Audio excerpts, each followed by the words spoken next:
নমস্কাৰ মৰমৰ ছাত্ৰ-ছাত্ৰীসকল তোমালোক সকলোকে পুনৰবাৰ মোৰ এই চেনেলটোলৈ স্বাগতম জনাইছো। আজি আমি আলোচনা কৰিম শংকৰদেৱ শিশু নিকেতনৰ ৫ম মান শ্ৰেণীৰ অসমীয়াৰ যেতিয়াৰ যিটো বন এই কবিতাটো আলোচনা কৰিম।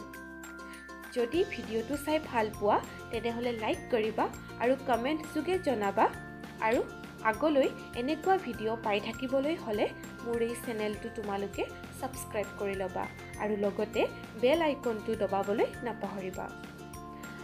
তোমালোকে জানানে আমি কবিতা এটা বা আমি লিখনি এটা যেতিয়া আমি পঢ়িবলৈ লওঁ তেতিয়া আমি প্ৰথমতে কবি পৰিচয় বা লিখকজনৰ বিষয়ে আমি অকণমান জানি লোৱাটো খুবেই দৰকাৰী। যেতিয়াৰ যিটো বন এই কবিতাটো লিখিছে হৰিনাৰায়ণ দত্তবৰুৱাই। গতিকে আমি কবিতাটো আলোচনা কৰাৰ আগতে হৰিনাৰায়ণ দত্তবৰুৱাৰ বিষয়ে অকণমান জানি লওঁ আহা। হৰিনাৰায়ণ দত্তবৰুৱা এগৰাকী প্ৰসিদ্ধ অসমীয়া সাহিত্যিক আছিল আৰু লগতে তেওঁ এজন প্ৰকাশক আছিল। তেওঁ ভালেসংখ্যক অসমীয়া মাধ্যমৰ পাঠ্যপুথি আৰু শংকৰ মাধৱৰ কৰ্মৰাজি পোনপ্ৰথমবাৰৰ বাবে প্ৰকাশ কৰাত অৱদান আগবঢ়াইছিল। তেওঁ অসমীয়া গ্ৰন্থ প্ৰকাশৰ বাবে গুৱাহাটীত বৰুৱা এজেন্সি, শ্ৰী গুৰু প্ৰেছ আৰু দত্ত বৰুৱা এণ্ড কোম্পানী আদি প্ৰতিষ্ঠা কৰে। ইয়াৰ লগতে তেওঁ শিক্ষাৰ প্ৰচাৰ আৰু শংকৰী ধৰ্মৰ প্ৰসাৰতো অগ্ৰণী ভূমিকা লৈছিল। এতিয়া আমি চাওঁ আহা তেওঁ কি সংকলন কৰিছিল আৰু কি সম্পাদনা কৰিছিল। মাধৱ কন্দলীৰ অসমীয়া ৰামায়ণ, দ্বাদশ স্কন্ধ ভাগৱত, ৰাম সৰস্বতীৰ অসমীয়া মহাভাৰত, শংকৰ বাক্যামৃত, অসমীয়া মহাভাৰত, চিত্ৰ ভাগৱত, কথাগুৰু চৰিত, ভক্তি বিবেক, শংকৰদেৱৰ বাণী আৰু অন্যান্য। ইয়াৰ পিছত চাওঁ আহা তেওঁ ৰচনা কৰা কেইখনমান পুথি। প্ৰাচীন কামৰূপীয়া কায়স্থ সমাজৰ ইতিবৃত্ত, পুষ্পাৱলী, এইখন তেওঁ উপাৰ্জন শইকীয়াৰ সৈতে যুটীয়াভাৱে লিখা কবিতা পুথি। হৰিনাৰায়ণ দত্তবৰুৱা আৰু উপাৰ্জন শইকীয়াই একেলগে এইখন লিখি উলিয়াইছিল। তাৰপিছত চিত্ৰ দৰ্শন, এইখন হৈছে তেওঁৰ উপন্যাস।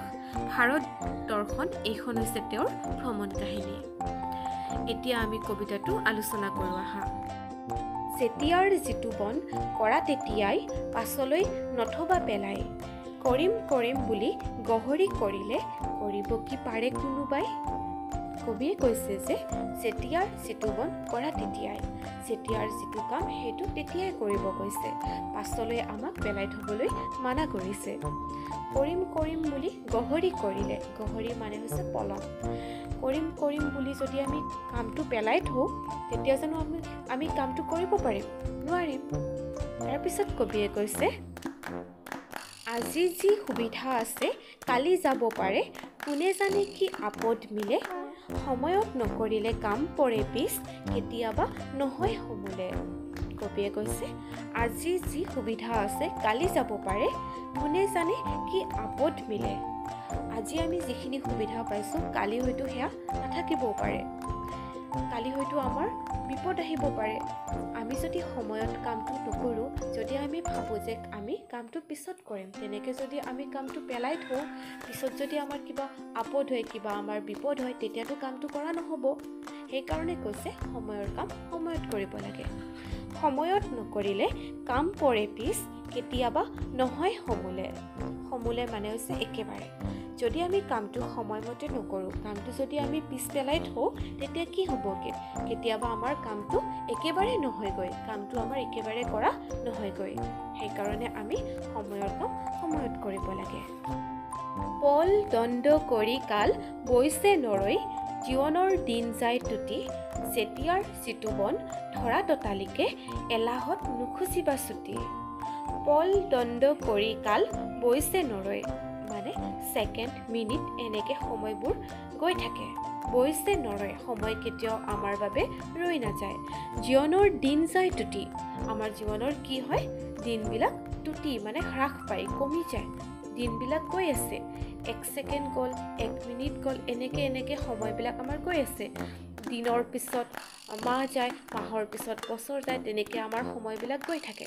যদি আমি সময়ৰ কাম সময়ত নকৰোঁ তেনেহ'লে কি হ'ব? পিছলৈ আমাৰ কামটো একেবাৰে কৰা নহয়। যেতিয়াৰ যিটো বন ধৰা ততালিকে এলাহত নুখুজিবা ছুটি। যেতিয়াৰ যিটো কাম সময়ৰ কাম আমি সময়ত কৰিব লাগে। এইটো কাম মই পিছত কৰিম বুলি এলাহত নুখুজিবা ছুটি। এলাহ মানে কাম কৰিবলৈ অনিচ্ছা ভাৱ যিটো সেইটো এলাহ কোৱা হয়। এলাহত নুখুজিবা ছুটি। এলাহত আমি কামটো পেলাই থ'ব নালাগে যে এতিয়া নকৰোঁ পিছত কৰিম। এনেকৈ আমি কামটো পেলাই থ'ব নালাগে। সময়ৰ লগে লগে কাম কৰি যোৱা সকলোকে ঢিলা তুমি পাবা। ঢিলা মানে হৈছে সহজ। মানে কবিয়ে কৈছে যে সময়ৰ লগে লগে কাম কৰি যাব কৈছে, কামটো পিছলৈ বুলি পেলাই থ'বলৈ মানা কৰিছে।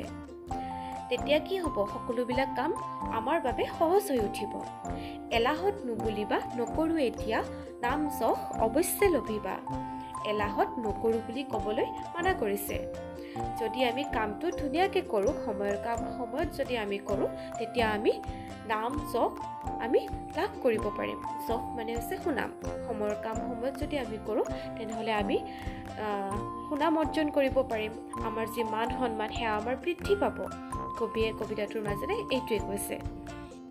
কবিয়ে এই কবিতাটোৰ প্ৰত্যেকটো শাৰীৰ জৰিয়তে ইয়াকে কৈছে যে আমি সময়ৰ কাম সময়ত কৰিব লাগে। এতিয়া তোমালোকে সময়ৰ পঢ়া সময়ত পঢ়িব লাগে। কাৰণ যদি পিছলৈ পেলাই থোৱা, শেষত কি হ'ব? তোমালোকৰ বোজা বাঢ়িব। তোমালোকে ইটো পঢ়িম নে সিটো পঢ়িম তেনেকুৱা এটা অৱস্থা আহি পৰিব। সেইকাৰণে যেতিয়াই যি পঢ়োৱা হয় লগালগ তোমালোকে পঢ়িব লাগে। তোমালোকে যদি ভাবা যে আজি এইটো নকৰোঁ, আজি নপঢ়োঁ, কাইলৈ পঢ়িম, কিন্তু কাইলৈ যদি কিবা বিপদ আহি পৰে তেতিয়া কি কৰিবা?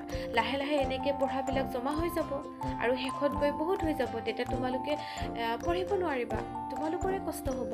সেইকাৰণে আমি সময়ৰ কাম সময়ত কৰিব লাগে। আশা কৰোঁ তোমালোকে কবিতাটো ভালদৰে বুজি পাইছা। ধন্যবাদ।